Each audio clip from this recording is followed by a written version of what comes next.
Welcome to the second of two component-free screencasts on feminist theories of social inequality.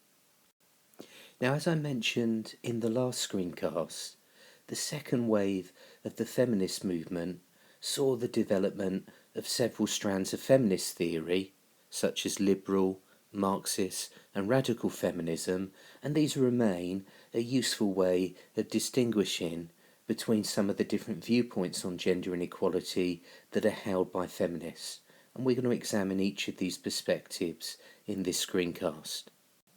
Liberal feminists argue that gender inequalities are mainly a result of gender role socialisation and unfair laws and practices that reinforce discrimination between men and women. So this perspective argues that socialisation into gender roles has the consequence of producing rigid, inflexible expectations of both men and women. So this is harmful to both genders. For example, back in the 1970s, Anne Oakley argued that gender role socialisation within the family was an important area where gender inequality first takes root at a young age. And Oakley argued that this occurs through processes such as manipulation and canalisation, which teach children expected norms and values for their sex. Manipulation refers to the encouragement of behaviour that is seen as being gender appropriate. So, for example, that might include girls being dressed in a feminine way and more attention being paid to their appearance. Canalisation refers to the channeling of children towards toys and activities that are seen as appropriate for their gender, and this promotes different activities between boys and girls that will teach or reinforce accepted gender behaviour. So Oakley argued that children, therefore, learn their gender identity through internalising behaviour that they experience in the family, and that this gender role socialisation is then reinforced and developed by other secondary agents of socialisation, such as the education system and the media. However, some sociologists now argue that Oakley's arguments lack temporal validity, and this concept of temporal validity is about whether or not a theory and concept is still relevant to contemporary society, or whether or not that particular approach is now out of date. And other sociologists, for example, those working from a postmodernist perspective, suggest that gender identities are no longer fixed, and that there are in fact a multitude of masculinities and femininities to choose from.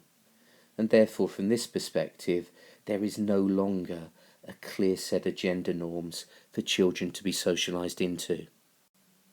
Liberal feminists believe that greater equality can be achieved by legal and wider cultural reforms, and most liberal feminists would agree that progress has already been made, and they are optimistic about the possibility of further improvements in the future.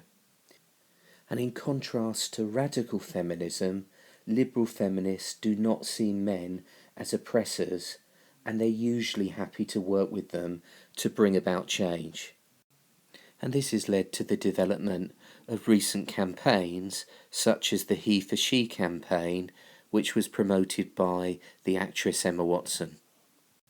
And as I mentioned earlier, liberal feminists argue that men, as well as women, can also be victims of rigid gender stereotypes, claiming that in particular they're under pressure to wear a mask of masculinity that involves them suppressing emotions and other characteristics that are stereotyped as being feminine.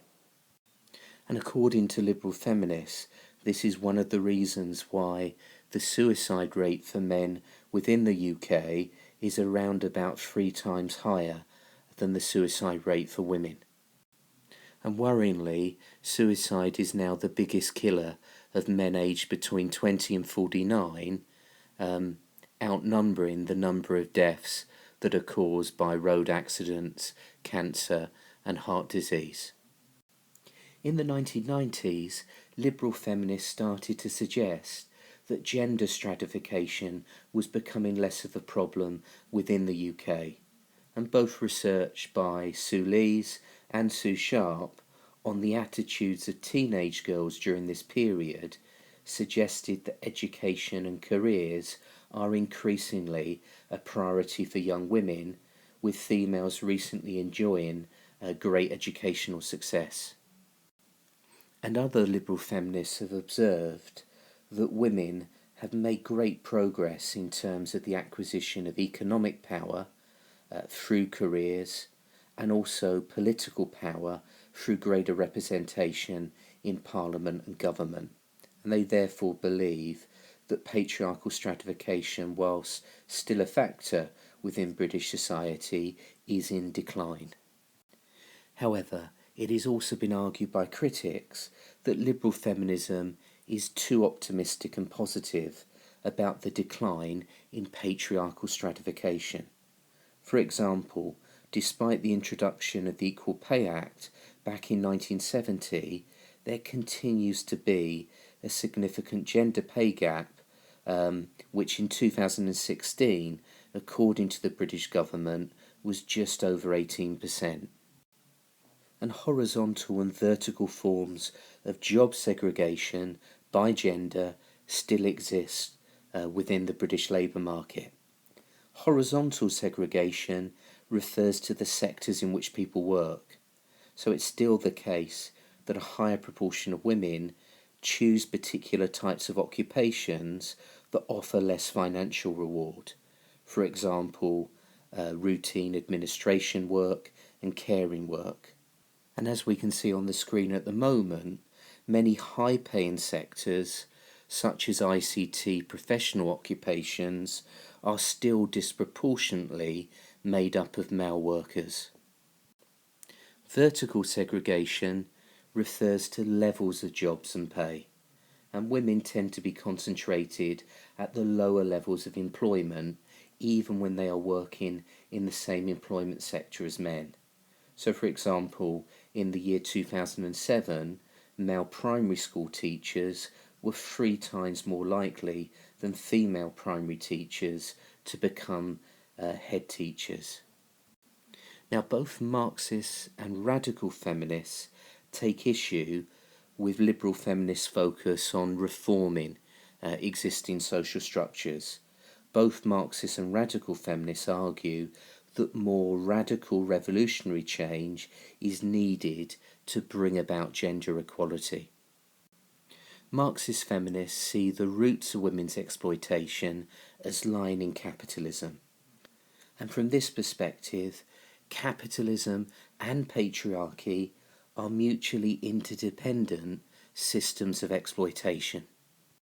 So according to Marxist feminism, the unequal position of women within society fulfills a number of important functions for capitalism. For example, according to Benston, women benefit capitalism in 2 main ways. So firstly, women reproduce the next generation of workers and then socialise them into norms and values that benefit capitalism by encouraging the children to be obedient and hard-working. And then secondly, women provide free domestic labour which functions to make male workers more effective.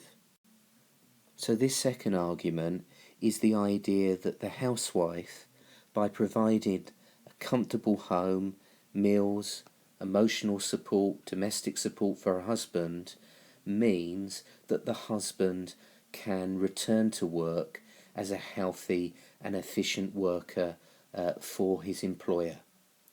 So domestic labour and childcare is still disproportionately done by women within the family, and these statistics here from the Office for National Statistics show you how much these things would cost if you were paying somebody else to do them. And even though women are much more involved in paid employment now, surveys still indicate that women in relationships with men still take most of the responsibility for both housework and childcare. So a joint project between academics in Utrecht and California looked at data from almost 30,000 people in 27 different European countries and in Israel to examine the impact of the recent recession on domestic labour. And the research found that women in the UK spend more than twice as much time doing housework as men, and the gap closes if the woman is in work and her partner is unemployed, but only very slightly. Marxist feminists argue that capitalism exploits both male and female workers, but as women are more likely to have children and work part-time, they are more likely to be part of the low-paid and often part-time reserve army of labour, hired by the capitalist class when the economy is prospering, but laid off when recession sets in. And this results in women being generally less skilled and relatively under-unionised compared with male workers. The other types of feminism have often critiqued Marxist feminism. So liberal feminists would argue that one of the major problems with Marxist feminism is it relies on a revolution, i.e. the end of capitalism, to bring about change. And from the perspective of liberal feminism, this is utopian and unrealistic. Radical feminists, on the other hand, argue that Marxist feminism places far too much emphasis on capitalism as being the ultimate source of female oppression. From the perspective of radical feminism, patriarchy is much more significant, and from their perspective, patriarchy predates capitalism and has existed even in communist societies. Radical feminists argue that gender stratification is far more important than other forms of stratification and inequality. The radical feminist Delphi, for example, goes as far as arguing that men and women constitute separate classes. These classes are organised around exploitation, so men exploit women's labour power, especially within the family, and this is done mainly through patriarchal ideology and also physical power and violence directed towards women. So things like domestic violence, sexual abuse, rape, the threat of rape, etc. So radical feminists believe that men are prepared to defend their power at all costs and will use violence against women to control them and maintain their domination over them. And Johnson's concept of patriarchal terrorism can be used to explain violence that is the result of patriarchal traditions of men's right to control, in inverted commas, their women. So it's a form of terroristic control of wives by their husbands that involves the systematic use of not only actual violence but also economic subordination, threats, isolation and other control tactics. And radical feminists point to the level of domestic violence and sexual abuse across the world as evidence of the broad nature of patriarchal aggression. And radical feminists would argue that these issues of domestic abuse and sexual abuse are widespread in our country and are in fact a common feature of the lives of many women throughout the world.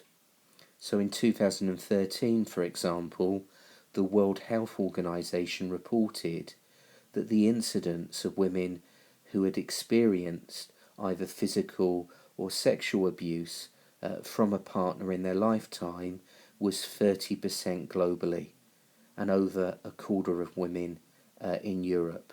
And the World Health Organization pointed out that in some cultures, men may feel that they have the right to inflict violence, and this means that women and children will feel shame for their victimization and often hide and conceal their injuries.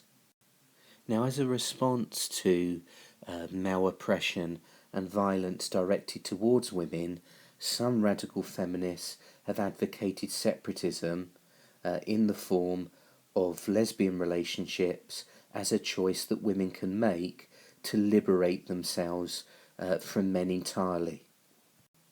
This, however, has been a controversial idea even within the radical feminist strand of feminism and has led to divisions within the feminist movement.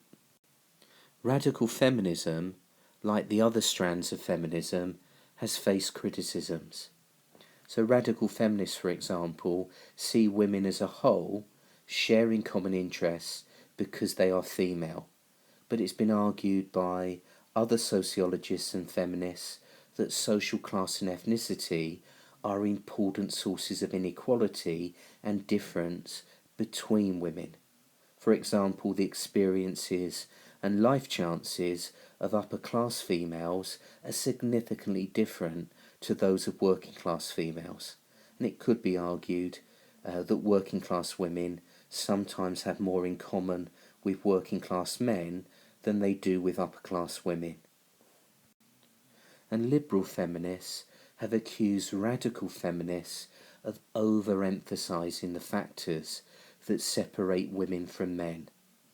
It's argued, for example, that men and women often work cooperatively together in a range of ways in society, including campaigning for gender equality.